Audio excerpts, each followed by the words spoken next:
Y mientras tanto, nos sigo informe deportivo. Tem este deporte que tem que mais hopi condição mes e também motivo é mês tenista mes ser trabalho hopi riba na parte de mobição e coordenação. Un gruppo di giovani tennisti, tanto femenino come mascolino, siguiendo l'estan di tennis cerca Jonathan Goitia. Come trainer, ta focus hopi ribe parte fisica e jaco mester move hopi. E sem bom footwork, não probeer um bom tenista.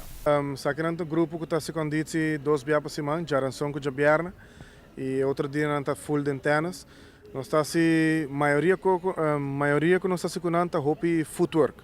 En tennis se não move a bala, maneira que porque tem balanço para dar, bom também dar douche. Se muito stress hopi riba pia não, força pia e ligeireza de pia.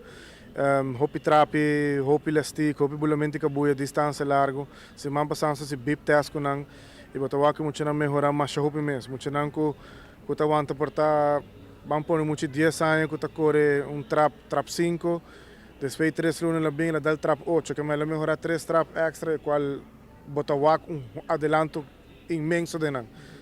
E cada viagem você explica não vai um tique delante, outro que tique atrás, para não melhorar, outro para vai um tique mais alto? Sim, pensei nós se teste cada 6 semanas nós se teste, para que se de 6 semanas o trabalho vale a pena, se tem melhorança. A vezes nós vai com alto na tabula e com leu na tabula com 2 pia, com leu com pia rex e com leu com pia links. E tem adelanto, tem hope adelanto de muito não.